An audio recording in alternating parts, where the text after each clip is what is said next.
말씀 같이 보도록 하겠습니다. 오늘 민수기 1장 1절, 2장 2절 제목이요. 이제 설교를 지금까지 들어보시면 다 아실 거예요. 따바르, 베미트바르, 파카드, 오늘 하나 더해서 뮤시칸. 뮤시칸은 앞으로 이제 나올 겁니다. 제가 설명할 겁니다. 이 네 가지를 오늘 지금까지 했던 것을 종합해서 뮤시칸이라는 관점으로 다시 한번 살펴보는 시간 갖도록 하겠습니다. 우리 1절, 2절 다 같이 한 목소리로 읽어보도록 하겠습니다. 시작! 이스라엘 자손이 애굽 땅에서 나온 후 둘째 해 둘째 달 첫째 날에 여호와께서 시내 광야 회막에서 모세에게 말씀하여 이르시되 이스라엘 자손은 각각 자기의 진영의 군기와 자기의 조상의 가문의 기호 멧돼진을 치되 회막을 향하여 사방으로 치라. 아멘. 그러면 그 따바르가 뜻이 뭔지 아시죠? 무슨 뜻이죠? 네, 말씀하다라는 뜻이에요. 그리고 원망하다, 불평하다 뜻도 있습니다. 그러면 미트바르가 무슨 뜻이죠? 미트바르 광야라는 뜻이고요. 파카드가 무슨 뜻이죠? 개수하다 뜻이에요. 오늘 미시칸 같이 나눌 텐데요. 오늘 내용 들어가기 전에 존 스토트 목사님이 이런 말을 했어요. 그 성경에는 두 동산 이야기를 말하고 있다라고 말하고 있어요. 그 이중관 집사님 그 5번의 볼륨 조금만 내려주실래요? 파울링이 나네요. 5번 좀만 내려주세요. 성경에는 두 동산, 예, 좋습니다. 두 동산 이야기를 말하고 있는데 뭐가 있을까요? 두 동산이? 네, 에덴 동산. 또 어떤 동산이 있죠? 네, 겟세마네 동산. 두 동산이란 동산이란 이름으로 같이 나온 단어가 이제 에덴 동산과 겟세마네 동산 두 가지가 있다고 이 존 스토트 목사님이 말했어요. 어떻게 각고 어떻게 다를까? 에덴 동산에는 누가 살았죠? 아담과 하와 그리고 하나님 그리고 그분이 지으신 자연 만물 동물들. 그러니까 이 에덴 동산에는 아담과 하와가 거주했어요. 에덴이라 하면 완벽한 장소겠죠. 하나님이 창조하셨고 하나님이 다스리시는 가장 완벽한 장소가 에덴 동산이었어요. 그곳에 하나님이 6일 동안 모든 것을 다 창조하시고 나서 맨 마지막에 누구를 창조하셨어요? 사람을 창조하셨죠. 무슨 말이에요? 사람이 살 수 있는 모든 여건을 다 만드신 이후에 마지막 아담과 하와를 창조하셨다는 거예요. 그러니까 이 창조의 모든 목적은 어떻게 보면 사람을 위한 하나님의 원대하신 계획이 그 가운데 있었다는 거예요. 그처럼 이 사람이 왜 중요하냐? 하나님의 형상을 따라 하나님의 모양대로 지음받은 존재이기 때문에 그렇습니다. 그래서 아담과 하와가 그 땅에 거주했어요. 무슨 말이에요? 하나님과 친밀한 교제가 에덴 동산에 있었다는 거예요. 겟세마네 동산은 무엇으로 유명하죠? 왜 우리가 기억하죠? 그렇죠? 예수님이요 마지막 잡히시기 전날 십자가에서 못 박혀 돌아 그 전날에 잡히신 그 곳, 그 전에 기도하셨던 곳이 무슨 동산이에요? 겟세마네 동산이라는 것입니다. 이게 두 가지가 이렇게 있어요. 그런데 에덴 동산을 보니까 아담과 하와가 계속 하나님과 친밀한 교제 가운데 살았으면 좋았을 것을. 그렇게 교제하며 살았나요? 그렇게 살지 못했나요? 못 살았죠. 하나님이 동산 각종 나무의 실과는 자유롭게 뭐라고 했어요? 자유의지예요. 그런데 그 동산 중앙에 있는 선악을 알게 하는 나무는 먹지 말라고 했어요. 이건 뭐예요? 율법이에요. 하나님이 자유의지와 율법을 동시에 다 주셨어요. 그 에덴 동산에서. 그런데 그 아담과 하와가 하나님이 먹지 말라고 하는 그 선악을 알게 하는 나무를 먹었어요. 이 먹었다는 건 뭐예요? 불순종이죠. 그러니까 죄는 뭐예요? 불순종이에요. 하나님의 말씀에 거역한 게 죄예요. 그런데 오늘 겟세마네 동산을 보세요. 겟세마네 동산은 뭐예요? 예수님이 어떻게 기도했죠? 나의 원대로 하지 마옵시고 아버지의 원대로 하옵소서라고 마지막 십자가에 죽기 이전에 그분이 하셨던 기도는 뭐예요? 순종의 기도였어요. 자, 자, 에덴 동산에서 아담과 하와는 불순종했다면 그 겟세마네 동산에서 예수님의 기도는 뭐예요? 순종의 기도를 했다는 것입니다. 그래서요, 아담과 하와가 하나님이 함께 하시는 장소에서 뭐 했기 때문에요? 불순종은 뭐예요? 죄를 지었기 때문에. 거룩하신 하나님과 함께 할 수 없는 거죠. 담이 생긴 거예요. 그래서요, 하나님이 만들어주신 그 에덴 동산에서 추방을 당하게 되었습니다. 자, 잘 보세요. 죄의 원인이 뭐예요? 죄의 원인? 불순종이죠. 이 죄는 뭐예요? 하나님의 그 말씀에 불순종. 이 죄예요. 그럼 죄의 결과가 뭐예요? 죄의 결과가 뭐죠? 사망. 그 사망은 이제 결론적인 거고, 죄의 결과는 뭐예요? 에덴 동산에서 추방이에요. 에덴 동산 추방. 그러니까 하나님과의 교제가 이제 끊어진 거죠. 추방을 당하게 되었습니다. 근데 겟세마네는 뜻이 뭐냐면 두 가지 단어로 되어 있는데, 쉐멘 기름이라는 뜻과 가트라는 틀, 기름 틀이에요. 기름 틀. 그러니까 올리브산이잖아요. 감나산이 올리브산인데, 그러니까 올리브의 기름을 짜는 틀이 있는 거예요. 그러니까 그 올리브들을 놓고 그 큰 돌이 굴러가면서 쫙쫙 기름을 짜내는 거죠. 그러니까 예수님 마지막 기도가 이 기름 틀에서 기름을 짜는 듯한 기도를 하신 거죠. 잠잠히 기도할 때도 있었고, 눈물을 흘리면서 같이 우셨던 적도 있지만, 여기서는 강력한 부르짖음의 기도가 겟세마네 동산에서 있었다는 겁니다. 그래서요, 하나님이 거하신 동산이었지만 죄 때문에 아담과 하와는 쫓겨나게 돼요. 그런데 겟세마네 동산은 뭐예요? 기름틀이라고 하는 그 의미를 갖고 있는 한 장소에 불과해요. 사실 아무런 의미가 없어요. 그런데 그곳에서 예수님이 부르짖으며 하나님께 기도했던 그 장소는 어떤 장소가 돼요? 하나님이 함께 하시는 거룩한 임재의 장소가 된다는 겁니다. 이와 마찬가지예요. 에덴 동산이라고 해서 그 하나님의 임재가 항상 있었던 것이 아니에요. 죄 때문에 쫓겨났어요. 그래서 하나님의 임재 없는 삶을 살게 돼요. 그러나 기름틀이라는 한 장소에 불과하지만 그것이 하나님이 예수님과 함께 했을 때 그것은 거룩한 장소가 된다는 거예요. 오늘 민수기에서 이 말씀을 보면, 오늘 성막을 중심으로 모든 이스라엘의 백성의 텐트를 그 사방으로 치게 하신 이유가 뭐예요? 하나님의 임재 중심으로 살아가라 라는 뜻입니다. 근데 오늘 회막을 향하여 사방으로 치라라고 말씀하시죠. 소리 좀 더 줄여줄래요? 5번이에요. 5번. 회막을 향하여 사방으로 치라라고 말씀하셨는데, 이 회막이요, 오늘 이제 회막에 대한 단어를 배울 거예요. 회막이 이 두 가지로 단어로 쓰는데, 첫 번째는 오헬이 회막, 성막입니다. 오헬. 한번 따라해 보실래요? 오헬. 네, 오헬이 성막이에요. 그런데 더 많이 사용하는 단어 중에 하나가 뭐냐면, 성막, 회막이라는 단어가 미시칸이라는 단어를 씁니다. 한번 따라해 볼까요? 미시칸. 미시칸. 이게 미시칸이 성막이라는 뜻이에요. 성막이 무슨 뜻이냐면, 성막이 뭐냐면, 첫 번째가 하나님이 거하시는 바로 그곳. 하나님의 집이 뭐예요? 성막이에요. 왜? 그 성막은 그냥 텐트일 뿐인데 그곳에 누가 계셔요? 하나님이 계세요. 그래서 하나님의 집이 성막이에요. 그래서요, 하나님이 거하시기 때문에 성막인데, 이 미시칸이라는 단어가요, 여기 보시면 샤칸이라는 이 단어가 거주하다라는 뜻을 갖고 있는데, 거주하는 단어에서 이 M자처럼 생긴 맴이라는 히브리어가 단어가 붙으면 장소로 바뀌어서 성막, 성소, 미시칸이 되는 거예요. 우리가 다 알고 있는, 제가 계속 강조했던 따바르 있죠. 따바르에서 이 M자를 붙이면 뭐가 되는 거예요? 미트바르 광야가 되는 거예요. 똑같아요. 샤칸, 거주하는데 이 M자가 붙으니까 미시칸, 성막이 된 거였습니다. 그래서요, 이 미시칸은, 이 성막은요, 두 번째, 땅에 임한 천국이 되는 거예요. 하늘에 계신 우리 하나님께서 이 성막을 통해서 임재하시기 때문에 땅에 임한 천국, 하늘이라는 뜻을 갖고 있어요.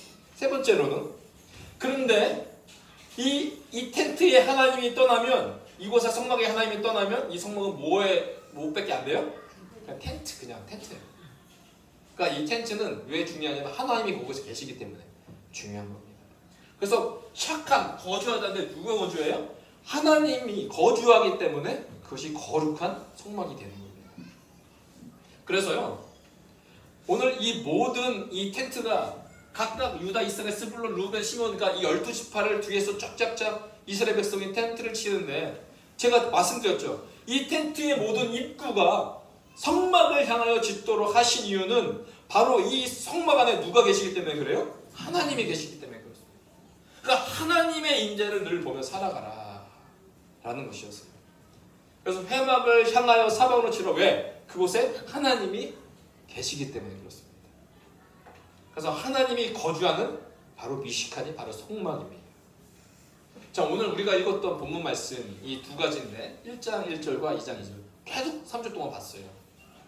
근데 중요한 게 1장 1절, 이 제가 노란색으로 이렇게 형광색 펜을 칠한 이곳에 히브리어 원문을 보면 1장 1절인데 오른쪽부터 시작된다는 거 제가 말씀드렸어요. 자, 와예 따베를 말씀하다 와예 따바를 그리고 말씀하셨다. 예호바 여호와 하나님이 말씀하셨다. 누구에게? 엘 모세에게 여호와께서 말씀하셨다. 어디에서 말씀하신 거예요? 어디에서 말씀하셨어요? 베 미드바루 광야에서. 여기 뭐예요? 시나이 신의 광야에서 모세에게 여호와께서 말씀하셨다라는 뜻이에요. 그런데 그러면 제가 마지막 여기 이 단어를 친 게 베오헬 모에드 회막이 있어요. 이 회막 오엘이 나왔는데 오엘은 바로 미시칸이라고 말씀드렸어요.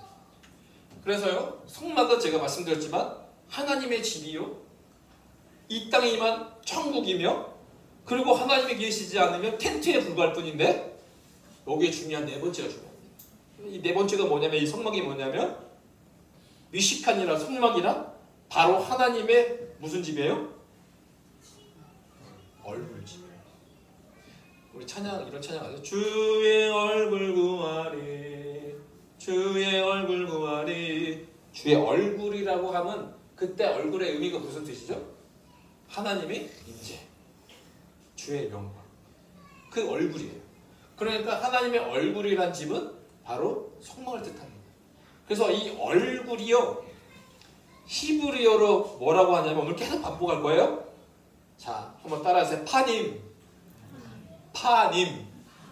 파님이에요. 얼굴이 파님인데, 자, 성막이 하나님의 얼굴집 파님인데, 그래서요, 성막이 이렇게 생겼잖아요.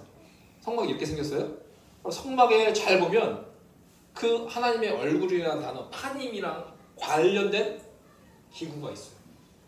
뭔지 아세요? 성막 안에 보면 여기 이게 나눠져 있잖아요. 휘장이라는 이 커튼을 통해서 여기 하나님 법궤가 있는 지성소와 여기 제사장이 인간이 들어갈 수 있는, 제사장이 들어갈 수 있는 이 성소로 나눠집니다. 지성소는 단 대속죄를 딱 한 번 대제사장만이 한 번 들어갈 수 있는 거죠. 그래서 여기 지성소는 못 들어가요. 근데 성소는 이제 제사장이 들어갈 수 있는데 그 앞에 분향단도 있고 금등대도 있고 떡상이 있는데, 이 하나님의 얼굴과 관련이 있는 게 뭐냐면 바로 떡상인데, 이 떡상 안에 뭐가 있어요? 여기 빵이죠. 빵이 이렇게 여있는데, 빵이 이것을 어떻게 부르냐면, 아세요? 뭐라고 부르는지? 떡상에는 이 빵을 뭐라고 부르냐면 진설병이라고 합니다. 진설병. 들어보셨어요? 진설병이에요. 이 진설병이요, 그러니까 우리는 진설병 하니까 한국말로 말하니까 이게 무슨 뜻인지 모르잖아요. 근데 유대인은 다 아는 거예요. 히브리인은 아는 거예요. 왜? 히브리어를 읽으니까. 이 진설병이 히브리어 읽으면 레헴 하파님이에요. 레헴 하파님. 레헴이 빵이란 뜻이에요. 레헴. 이거는 이제 정관사 그란 뜻이에요. 그 파님. 이게 파님이 뭐예요? 얼굴이란 뜻이에요. 그러니까 이 진설병의 뜻이 뭐예요? 그 얼굴에 빵이라는 뜻입니다. 그러면 이 진설병을 제사장이 먹는데, 제사장이 그 얼굴의 떡을 딱 먹는다는 뜻은 무슨 뜻이에요? 하나님의 임재를 누린다는 뜻이에요. 그래서 이 떡을 먹는다는 것은 하나님의 임재 안으로, 즉 하나님과의 교제 안으로 들어가는 것을 뜻해요. 그러니까 하나님의 얼굴 집안에 뭐가 있어요? 그 얼굴에 땅이 있는 거예요. 그래서 구약의 제사장들은 임재의 떡을 통하여 하나님의 임재 안으로 들어갔다면 오늘날 2000년 흐르고 나서 오늘 우리 신약의 시대, 이 신약의 시대는 우리가 지성소로 들어가서 우리가 예배를 드리나요? 아니잖아요. 그러면 이 진설병은 어떻게 바뀌었냐, 이게 중요한 거야.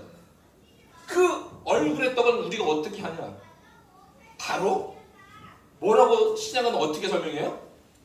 신약에서는 예수님을, 당신을 뭐라고 설명해요? 나는 생명의 떡이래요. 그래서요, 내 살을 먹고 내 피를 마시면 뭐예요? 내 안에 거하고 나도 그의 안에 거한다라고 말씀하는 거예요. 내 살은 참된 양식이래요. 그래서 내 살을 먹는 건 진짜 이거 인신 먹으라는 소리가 아니라, 내 살을 먹고 내 피를 마시는 건 뭐예요? 예수 그리스도가 나를 위하여 십자가에서 내 죄를 위하여 흘리신 그 사실을 믿는 자, 그 사실을 믿는 자가 그리스도의 살을 먹고 그리스도의 피를 마시는 자다라는 겁니다. 그러면 난 생명의 떡이라고 말씀하신 건 뭐예요? 내가 진짜 예수 그리스도를 내가 믿으면 하나님의 임재 안에 내가 살게 된다는 것이죠. 그 판님이기 때문에. 그래서요, 예수님이 어디에서 태어나셨어요? 예수님이 태어나신 장소가 어디예요? 예루살렘이 아니죠. 어디에서 태어나셨어요? 베들레헴에서 태어나셨잖아요.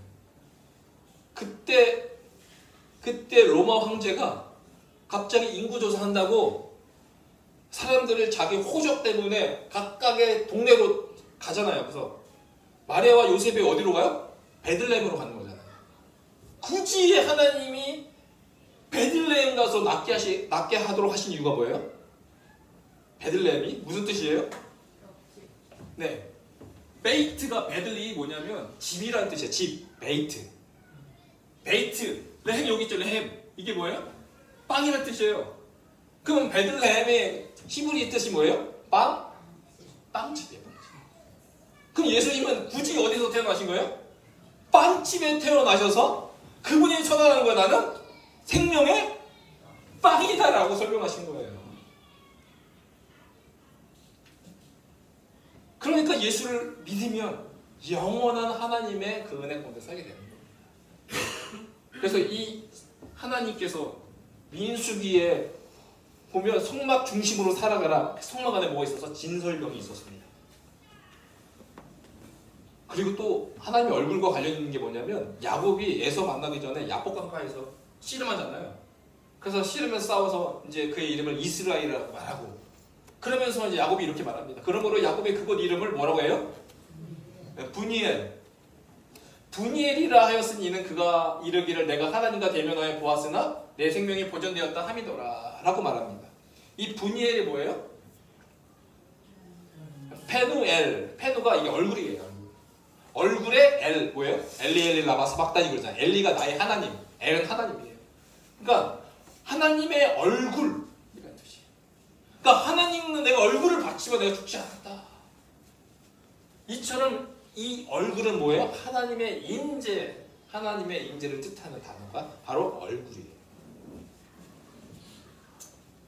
그래서요, 성막이란 하나님의 집이고, 그리고 땅에 임한 하늘, 천국이며 바로 하나님의 얼굴집이에요. 얼굴집인데, 그래서요, 제가 성막 안에 하나님의 얼굴과 관련된 것이 많이 있다라고 말씀드렸고요. 그래서 회막을 향하여 사방으로 칠하는 것은 하나님의 임재를 너의 눈앞에서 늘 확인하며 살아가라.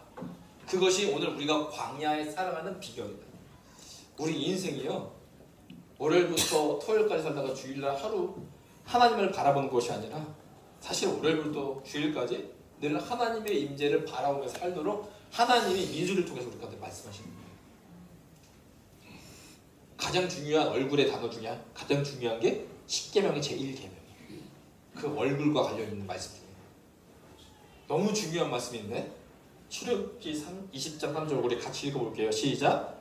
너는 나 외에 다른 신들을 내게 두지 이게 10계명 중에 제1계명이잖아요. 왜 이게 하나님의 얼굴과 관련 있어요? 잘 보세요. 너는 나 외에 다른 신들을 내게 두지 말라라고 말하고 있어요. 죄송해요. 자꾸 히브리어를 말해서. 보니까 로 이에흐 레카. 로가 뭐 하지 말라는 거예요. 이에흐 두지 말라는 거예요. 두지 말라 뭘요? 엘로힘 신들을 엘로힘 헤림 다른 신들을 두지 말라라는 뜻이에요. 그러면 중요한 게 뭐냐면 맨 끝에 단어 이 두 단어가 중요한데 앞에 나가 왜가 뭐냐면 알이고 나라는 뜻이 뭐예요? 나라는 이 단어 하나님 자신 나라는 단어가 뭐예요? 일어나있어요. 이게 무슨 뜻이에요? 파님 바로 얼굴이라는 단어예요. 그러니까 사실은 번역을 나라고 했지만 히브리어 원문의 뜻의 번역은 뭐예요? 나가 아니라 얼굴이라는 단어예요. 그럼 우리가 이것을 바꿔서 한번 얼굴이라는 단어를 바꿔서 이렇게 읽어보면 확 다가옵니다. 어떻게 읽어볼까요? 내 얼굴 외에 다른 신들의 얼굴을 두지 말아요. 하나님이 가장 싫어하는 게 뭐예요? 얼굴 하나님이지. 자꾸 너희들의 문제가 뭐냐면 내 얼굴 앞에 다른 신들을 자꾸 갖다 놓는다는 거죠. 하나님이 그거 하지 마. 나만 뭐라 해요? 그 얼굴을 바라봐라. 이게 제 얘기입니다. 저번주에 말했죠. 구약에서 성막은 오늘날 교회의 성전이라고 말씀드렸어요. 그리고 오늘날 교회는 광야 시대 역할을 감당해야 된다고 말했어요. 광야 시대 그 성막, 성소는 거룩한. 그러면 오늘날 교회는 거룩한 교회가 돼야 되고, 그리고 광야의 그 성막은 하나님을 만나는 장소였다면 오늘날 교회는 하나님을 만나는 장소가 되어야 됩니다. 그리고 성막 중심의 삶에서 이제는 교회 중심의 삶으로 우리가 살아가야 된다. 그 교회 중심의 삶은 뭐예요? 하나님의 얼굴을 늘 바라보며 살아가는 삶. 그 삶을 말하는데 오늘 사도 바울이 이렇게 말해요. 교회가 뭐냐? 라고 말할 때 사도 바울이 이렇게 말합니다. 너희가 하나님의 뭐래요? 성전. 구약은 성소, 지성소 중심으로 살아갔다면 오늘날 신약은 교회 중심으로 살아가야 되는데 그 교회는 첫 번째 뭐냐? 바로 각각의 예수님을 나의 구세주로 믿는 각각의 사람이 뭐예요? 교회여 성전이다 라는 것입니다. 그 성전, 즉 예수를 믿는 각 사람이 바로 교회예요. 지성소예요. 그러면 교회가 바로 뭐예요? 지성소는 하나님의 얼굴이 있는 하늘, 임재의 장소가 되어야 돼요. 그러면 우리가 어떻게 살아가야 돼요? 오늘 하나님 중심, 교회 중심으로 살아간다면 오늘 이 출애굽기 20장 3절의 말씀 제1계명대로 살아가야 돼요. 내 얼굴 앞에 다른 신들의 얼굴을 두지 마라 이 말씀대로 살아가야 돼요. 왜냐? 오직 성막, 그 광야에서 살아갈 길은 하나님 얼굴 한 분만을 바라보는 그 길이 오직 살 길이거든요. 그런데 다른 얼굴들을 두면 그것은 안 된다라고 주님 말씀하십니다. 근데 우리가 하나님이 각각 개인이 하나님을 믿는 자들이 각각 개인이 뭐가 됐어요? 교회가 되었어요. 이 교회의 중심은 누가 돼야 돼요? 하나님의 얼굴, 하나님이 중심이 돼야 돼요. 그런데 우리도 모르게 살다 보니까 광야에서 살다 보니까 광야 가운데 우리는 자꾸 뭘 봐요? 하나님을 보는 것이 아니라 나의 자식이 내 우상이 됩니다. 하나님 보는 것보다 자식을 바라보고 자식을 의지하는 나의 삶을 살게 됩니다. 이게 뭐예요? 다른 신들의 얼굴을 지금 하나님 얼굴 앞에 대고 있는 거예요. 오히려 요즘에 내가 더 중요한 시대, 나의 필요를 위해서 하나님을 사용하는 시대가 되어 있어요. 나라는 우상을 하나님 얼굴 앞에 대고 내 직장과 성공을 위해서 하나님을 사용하고 나의 그 돈 번영을 위해서 하나님의 얼굴 앞에 수많은 나의 그 욕망과 이기적인 욕심을 하나님 얼굴에 대고 있는 오늘날 우리의 삶이 바로 제1계명부터 제대로 살지 못한 우리의 인생임을 우리는 보게 됩니다. 오늘 말씀하십니다. 주님이 야 내 얼굴 앞에 뭐 하지 말라고요? 다른 신들의 얼굴을 두지 마라. 오늘 우리가 이 말씀대로 진정으로 살아가고 있는 거야. 아니 나는 늘 고백하고 주님 얼굴만 바라봅니다. 내가 주님 한 분으로 만족합니다. 내가 주님 한 분 외에는 다른 것이 필요 없습니다 라고 고백을 했는데 사실 알고 보니까 주님 얼굴에 하나님 얼굴에 다른 신들의 얼굴을 너무나 많이 갖다 댔던 우리의 모습이 있었다는 것이죠. 너는 이제부터 주님 말씀하십니다. 내 얼굴에 하나님의 얼굴만 두어라. 이것이 오늘 베미드바르 광야에서 우리가 살아가야 될 삶입니다. 그래서 민수기는요 따바르 말씀하다, 이 말씀이 같은 단어로 해서 원망하다 불평하다 따바르고 말씀하다고 따바르입니다. 그러니까 미드바르 광야에서 불평하며 살 것이냐 아니면 하나님 말씀으로 살 것이냐는 바로 내가 성막 우리 하나님 중심으로 살아가냐 그렇지 못하느냐 따라 달라집니다. 만약에 하나님 중심으로 살아가는 자들이 계수된 자들, 착한 입이 거룩하여 좁은 문으로 통과한 자들이 될 것입니다. 광야에서 성막 중심으로 살아야 하는데 이 미식가는 땅에 임한 천국이라고 말씀드렸습니다. 그러면 이 미식한 이 성막은 예수님의 십자가 사건 때 어떻게 관련이 있을까요? 어떻게 이제 성막이 예수님으로 교체가 될까요? 제가 전에 설명을 드렸지만 오늘 이 민수기라는 이 말씀 앞에 이게 통합적으로 연결되어 있어요. 그래서 다시 한번 설명을 드립니다. 이 성막은 예수님 십자가 사건 때 어떤 일이 벌어지냐면 이제 이 성막이 예수님으로 교체가 됩니다. 어떻게 교체가 되냐면 바로 십자가를 통해서 교체가 된다는 거예요. 마가복음 15장 37절을 보니까 예수님이 죽기 전에 죽으실 때 예수님께서 큰 소리를 지르시고 숨지시니라 능동태 동사인데 능동태예요. 수동태가 아니라 죽어진 것이 아니라 스스로 죽었다라고 오늘 헬라어 본문은 말하고 있어요. 숨지시니라 38절. 이에 숨지실 때 송소가 나오죠. 죽었는데 송소 얘기를 해요. 예수님이 십자가에 죽었는데 오늘 성막, 회막, 미식한 이야기를 해요. 숨지시니라 이에 송소 뭐가요? 휘장이 위로부터 아래까지 찢어져서 불이 되었다라고 말하고 있어요. 아까 제가 그림을 보여드렸는데 이 성막에는 지성소, 여기 오른쪽이 성소. 자, 지성소는 무엇으로? 이 지성소와 성소를 막고 있는, 구별시키는 커튼이 있는데 커튼이 바로 휘장이에요. 근데 지성소는 제가 뭐라고 했어요? 하나님의 얼굴이 있는 천국을 의미합니다. 근데 성소는 제사장들이 왔다 갔다 하죠. 이곳에서 제사를 드리죠. 그러니까 이곳은 땅을 의미합니다. 그런데 주님이 십자가에 죽으심으로 어떤 일이 일어나냐면 이 하늘과 땅이 연결되는 사건이 일어납니다. 왜냐? 바로 주님이 죽으심으로 말미암아 성소에 뭐가 찢어졌다고요? 휘장이 위로부터 아래까지 딱 찢어서 불이 되었다라는 말씀은 무슨 뜻입니까? 바로 천국과 땅이 뭐가 연결된 거예요? 하나로 연결된 사건입니다. 무엇으로요? 예수 그리스도의 보혈의 피로. 나는 땅에 살지만 이제 예수를 믿으면 내 안에 뭐가 임한 거야? 하늘나라 천국이 임한 거죠. 교회가 되는 거죠. 왜냐? 성소는 광야에서 성소 중심으로 살아가는 것은 하나님이 그곳에 임재했기 때문에, 천국이 임했기 때문에 그 중심으로 살아가는데 이제 신약은 각각의 뭐예요? 성전이 된 거죠. 그러면 하나님이 내 안에 임한 거죠. 뭐가 임한 거예요? 천국이. 그래서 예수 그리스도 십자가를 통하여 이 휘장이 찢어졌다라는 것은 히브리서 기자가 다시 설명해 줍니다. 그 길은 우리를 위하여 휘장 가운데로 열어놓으신 새로운 살 길이요. 휘장은 곧 그의 육체입니다. 휘장은 곧 그의 육체. 그러니까 휘장이 찢어졌다는 건 뭐예요? 예수님이 십자가에서 찢겨 죽으십니다. 우리의 뭐가 된 거? 새로운 살 길이 된 거라는 거예요. 근데 이 새로운 살 길은 뭐예요?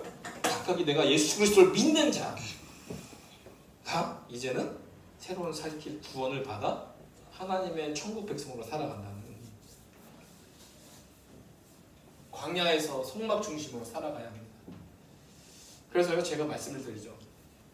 우리가요 늘 제가 한번 이건 첫 번째 민수기 첫 번째 강의 때 말씀드렸는데 우리가요 이 세상에서 예수를 믿으면 죽어서 가는 나라 하나님 나라라고 생각한다니까요. 근데 그게 아니에요. 우리는 죽어서 천국으로 가는 그 삶으로 하나님이 우리를 그렇게 만드시지 않으셨어요. 뭐예요? 이미 예수님이 2000년 전에 이 땅 가운데 오심으로 뭐가 시작됐어요? 하나님의 나라가 시작됐어요. 근데 완성된 하나님의 나라는 주님의 재림 때 임한다는 거예요. 그러면 이 초림, 첫 번째 임한 하나님의 나라와 완성된 하나님의 나라 사이에 우리는 지금 어디에 살고 있어요? 광야를 살아가고 있는데, 이 광야 같은 인생 가운데 내가 예수님이 우리를 위하여 십자가에 죽으신 그 사건을 내 구세주로 믿는다면 이 광야에서 무엇을 누리고 있어요? 천국을 누리며 살 수 있다는 것이죠. 그러면 이 광야에서 우리는 뭘 바라봐야 돼요? 예수 그리스도. 근데 예수가 누구예요? 요한복음 1장 1절에 말해요. 태초에 말씀이 계시니라. 이 말씀이 육신이 되어 이 땅 가운데 내려왔다고 그러잖아요. 그러면 예수님이에요. 근데 이 말씀이 하나님과 계셨으니 이 말씀은 곧 하나님이시고, 성막은 하나님 중심이라면 이제 말씀이 육신에 이 땅 가운데 오신 그 예수 그리스도, 그 예수, 이 말씀을 붙잡고 말씀 중심으로 살아가는 자가 뭐예요? 천국의 백성으로 하나님 나라를 살아가며 살아가는 자들. 그런데 혼자 살아가는 것이 아닌 하나님은 그리스도 안에서 함께 지어져 가느니라. 각 지체가 함께 지어져 공동체를 이루며 살아가도록, 그래서 하나님 나라를 누리도록 우리를 그렇게 만드셨다는 겁니다. 그러면 우리가 어떻게 살아가야 될까요? 이제 말씀 중심으로 살아가야 됩니다. 오늘 사도행전 7장에 보니까 이 성막을 뭘로 말했다고요? 사도행전 7장에는요? 광야교회로 말했어요. 근데 이 광야교회는 뭐가 있었어요? 살아있는 말씀을 받았다고 했어요. 그 말씀은 바로 오늘날 예수 그리스도가 되십니다. 근데 이 예수 그리스도의 말씀을 바라보면 하나님 중심, 말씀 중심, 그래서 이 땅에서 천국을 누리며 살아가지만, 그러나 예수 그리스도의 말씀이 없으면 뭘로 바라보게 돼요? 우리 시선이 이전의 삶, 애국으로 향하게 되어 있다라는 겁니다. 여러분, 내 영혼이 지치고 힘들고 어려울 때 어떻게 해야 할까요? 어렵지 않아요. 그 시점에 당장 기도하며 하나님이신 성경을 펴고 말씀을 듣는 겁니다. 그 외에 다른 것이 없어요. 말씀보다 더 좋은 능력이 없습니다. 왜냐? 말씀은 하나님이시기 때문에. 사람의 어떠한 화려한 상담과 기술보다 더 중요한 것은요, 가장 기초이자 생명이신 말씀의 삶으로 돌아가는 겁니다. 매일 저희가 카톡으로 보내주시는 생명의 삶 말씀 묵상. 그러나 그 하나의 그 기도의 제목을 가지고 그 말씀을, 말씀 기도죠. 그 말씀을 가지고 오늘 그 묵상하며 기도할 때 하나님은 기뻐하십니다. 오늘 우리가 광야 가운데 인생이 살고 있어요. 어떻게 살면 될까요? 그 말씀이신 예수 그리스도의 말씀, 그 말씀의 중심으로 살아갈 때, 주의 말씀 의지하며 살아가는 자들 가운데 하나님이 이 광야도 천국으로 이끄시며 인도하실 줄 믿습니다. 오늘 주의 말씀 붙잡고 살아가길 주의 이름으로 축복합니다. 기도하겠습니다. 하나님 아버지, 감사합니다. 살아계신 하나님, 그분의 말씀이 육신이 되어 오늘 우리 가운데 오셨음을 믿습니다. 하나님, 우리가 늘 바라보고 하나님 믿고 의지할 것은 바로 말씀이신 예수 그리스도이심을 고백하오니 그 예수 그리스도를 붙잡고 살아가는 우리 모든 인생 되게 하여 주시옵소서. 예수님의 이름으로 기도합니다. 아멘. 우리 말씀 생각하시면서 찬양 부르고 기도하고 제가 축도로 예배 마치도록 하겠습니다.